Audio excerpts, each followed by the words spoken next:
tinggal lagi kita memilih, apakah kita sekelompok yang memadamkan cahaya Allah atau kita sekelompok yang menghidupkan cahaya Allah. Bapak Ibu yang dimuliakan Allah Subhanahu wa taala, hari ini orang yang memegang, menggenggam bara api itu dianggap sebagai orang yang menyalakan api cahaya Islam. Minaz zulumat, dari yang gelap, ila nur, kepada yang terang benderang. Nurun, cahaya Islam. Allahumma ja'al fi qalbi nura, jadikan dalam hatiku cahaya. Wa fi basari nura, wa fi sam'i, pendengaranku cahaya, wa fi basari, pandanganku semuanya cahaya terang benderang. Wa an yamini, sebelah kananku cahaya, wa an yasari, sebelah kiriku cahaya, wa min amami, bagian depanku cahaya, wa min khalfi, bagian belakangku cahaya, wa min fauqi, atasku cahaya, wa min tahti, bagian bawah cahaya. Waj'alli, jadikan untukku cahaya. Dengan cahaya Islam itu kita akan melihat terang benderang.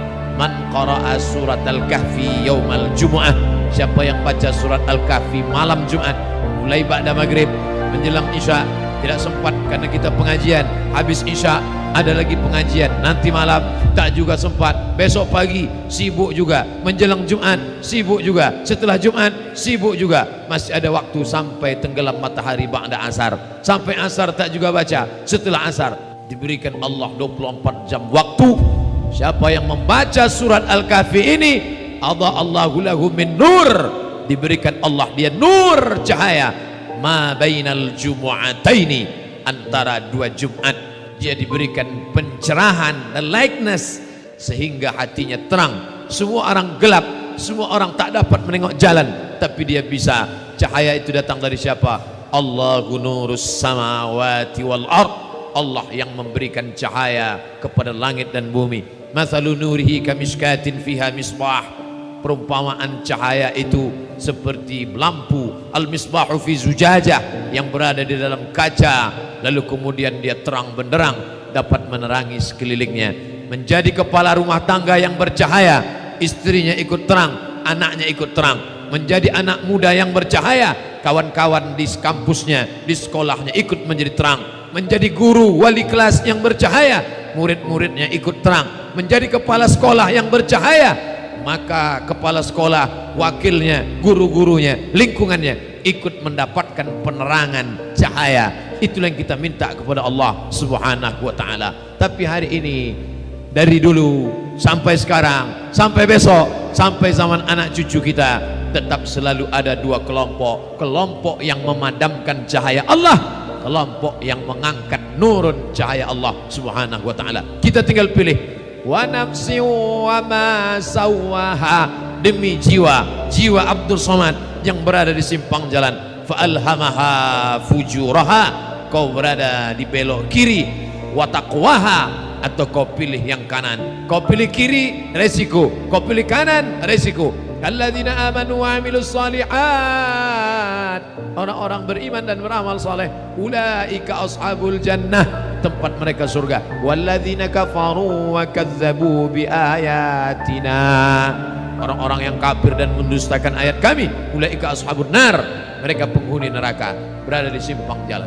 Nanti di akhir zaman akan muncul orang-orang yang aku rindu kepada mereka.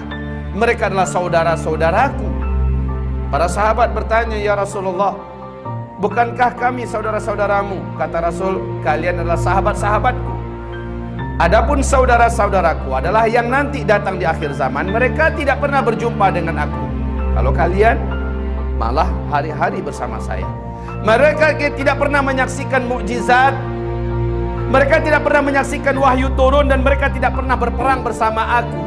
Tetapi sayang mereka, cinta mereka, rindu mereka, fanatik mereka kepada sunnahku seperti kalian kepadaku. Aku rindu dengan mereka.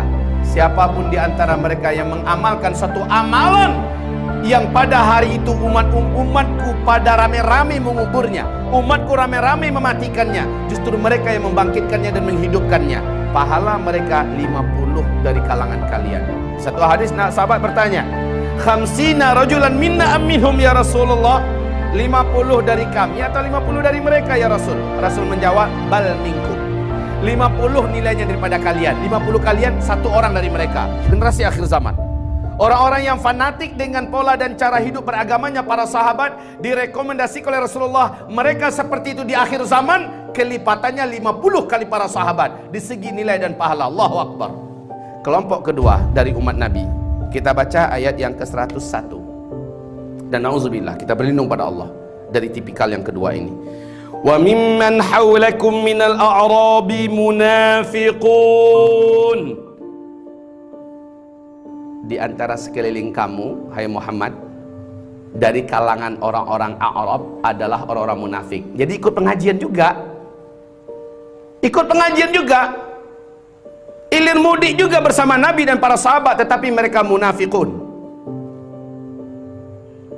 Kebersamaannya bersama Nabi bukan mencari manfaat dan mengambil faidah. Bagaimana cara mengamalkan ayat ini, mengamalkan sunnah itu, bukan. Tapi mencari-cari celah, nih di mana bagian yang lemah nih, yang bisa diekspos keluar. Ustadz ini di bagian mana sisi lemahnya, sesatnya, buat diekspos keluar untuk mengadu domba umat, membuat umat jadi benci kepada majelis itu, pengajian ini dan sebagainya. Jadi keberadaannya di majelis ilmu bukan untuk mengambil manfaat, tetapi mencari sisi dan letak bagian lemah yang mana ada pada ustadz ini atau pada majelis ilmu yang ini. Mereka munafikun. Niatnya bersama-sama bukan untuk memperkuat iman, bukan untuk memperluas ilmu dan mendalami agama, tetapi mengintai, mencari selah-selah dan titik-titik kelemahan yang ada buat diekspos keluar, buat memecah belah umat di luar, atau mungkin saja untuk memecah belah umat di dalam. Ada di antara kelompok-kelompok pengajian orang-orangnya, oknum-oknumnya, dan itu selalu ada sampai hari kiamat. Selanjutnya ibarat Allah yang kami muliakan, yang ketiga, wa min ahlil madinati maradu 'alan nifaqi la ta'lamuhum nahnu na'lamuhum. Di antara mereka ada yang diam-diam di sekitar kamu, diam-diam, kayaknya sahabat, kayaknya berpihak dan membela kita, kayaknya kalau ngomongnya sewarna dengan kita, bahasanya sebahasa dengan kita, diam-diam maradu 'alan nifaq. Maradu 'alan nifaq. Apa makna maradu 'alan nifaq? Mereka kekeh di atas kemunafikan. Di hati mereka memendam kebencian kepada apa yang diajarkan dari syariat Islam ini. La ta'lamuhum, kamu tidak kenal siapa mereka. Nahnu na'lamuhum, kami yang kenal dengan mereka. Ini bukan sesuatu perkara yang ringan, cap-cap orang munafik, kecuali orang yang jelas-jelas lidahnya, perkataannya, perbuatannya nyakitin kaum muslimin dan membelah, memecah belah kaum muslimin, seperti yang kita saksikan dari tokoh-tokoh publik atas nama kaum muslimin yang ada saat ini, yang kita sudah terdengar nama-nama mereka, yang sudah diekspos di media-media massa, terang-terangan menyakiti sunnah, memecah belah barisan kaum muslimin dengan alasan-alasan wahabi dan sebagainya. Ibadallah yang kami muliakan, orang-orang semacam ini mereka sendiri sudah memperkenalkan kepada umat bahwa mereka adalah munafik. Sampai-sampai Majelis Ulama Indonesia terang-terangan meminta yang bersangkutan untuk taubat nasuha kepada Allah, tarik semua kata-katanya kembali dan sebagainya. Hamba-hamba Allah yang kami muliakan. Oke, Allah menyebutkan ada tipikal yang seperti ini. Kamu tidak tahu mereka, tapi kami ingin kenal dengan mereka. Ini tipe yang kedua. Ibarat Allah yang kami muliakan, sanu'adzibuhum marratain. Orang-orang ini harus tahu dia berurusan langsung dengan Allah. Kami akan siksa mereka selagi hidup di dunia ini 2 kali. Nanti pada hari kiamat, thumma yuradduna ila adzabin azim. Kami akan kembalikan mereka nanti pada hari kiamat kepada azab yang teramat sangat hebat dan dahsyat. Mereka dikerak-kerak api neraka yang paling dalam, kekal di dalamnya selama-lamanya. Munafiqun maradu 'alan nifaq. Islam Pak, tapi ngembosin. Islam ikut di pengajian tapi buat makar, mecah belah umat, untuk mengeksploitasi keluar pernyataan yang seandainya ustadz ini ada tergelincir sedikit aja langsung diekspos. La haula wala quwata illa billah. Itu ada di majelis ilmu dimanapun di Indonesia ini, orang-orangnya. Jadi ada yang betul-betul tulus, bersama, setia, ikhlas, dan menutupi aib guru dan majelis ilmu, saling nasihat menasihati dengan kebenaran dan untuk mengiltizami kesabaran dan sebagainya. Tapi ada juga yang dia terlalu cepat untuk terlalu cepat untuk menjatuhkan si ustadz, mendiskriminasikan majelis ilmu yang bersangkutan, ya. Hanya melihat 1-2 kesalahan dan dia tidak terima. Harusnya ustadz itu sempurna kayak malaikat. Harusnya majelis ilmu ini nggak ada cacatnya. La haula wala quwata illa billah. Orang seperti ini dengan cepat dia lari, lalu dia buruk-burukkan, dia jelek-jelekkan majelis ilmu yang sebelumnya dia sudah bergabung di sana. Tidak beradab, tidak beretika, dan itu adalah penyakit dan perangai kaum munafikin. Ayat yang berikutnya, wa akharuna i'tarafu bidhunubihim khalatu amalan salihah wa akhara sayyi'a asallahu ayyatuba alaihim. Ini kelompok ketiga. Orang yang berikutnya dia nyadar yang dia lakukan salah, bercampur amal baiknya dengan amal keburukan. Ternyata pada dirinya ada sifat-sifat orang munafik dan dia tobat langsung kepada Allah. Insya Allah kalau dia jujur, Allah akan terima tobat mereka.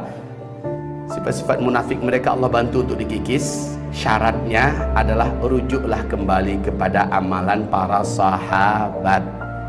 Bapak, hamba-hamba Allah, lihat amalan para sahabat. Ciri khas amalan para sahabat itu yang pertama, mereka sangat istiqomah melaksanakan sholat berjamaah di masjid. Sehingga kata Rasulullah, siapa yang menjaga sholat 5 waktu dia berjamaah di masjid 40 hari 40 malam saja, dijamin dia lepas dari 2 hal. Pertama, lepas dari sifat-sifat kenifakan selama-lamanya. Yang kedua, dijamin dia lepas dari azab neraka.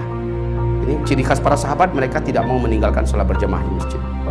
Yang kedua, sifat asli para sahabat itu adalah mereka sangat ittiba'us sunnah, sangat fanatik dengan sunnah.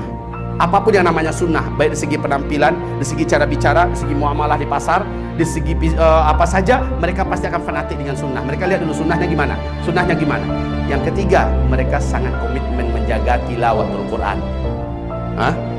Baca Quran, baca Quran, baca Quran, tadabburi Quran, tadabburi Quran, menghadiri majelis-majelis ilmu yang menguraikan Al-Quran. Mereka benar-benar senantiasa setia dengan itu. Yang keempat, mereka sangat getol istiqomah untuk menegakkan amalan dakwah. Yang kelima, mereka adalah sangat istiqomah melaksanakan syariat jihad. Ciri khas para sahabat itu yang kelima adalah senantiasa hidup dalam atmosfer jihad. 5 ciri khas sahabat ini bagi yang akan meniru, tirulah. Mulailah dari sholat berjamaah 5 waktu di masjid. Kemudian setialah kepada sunnah, rajinlah membaca Al-Quran, mentadaburinya, mempelajari dan menghadiri majelis-majelis ilmu yang menguraikan tentang ayat-ayat Al-Quran sesuai dengan sunnah, dan seterusnya. Ibarat Allah yang kami muliakan, insya Allah ta'ala kita masuk dalam kelompok yang pertama tadi.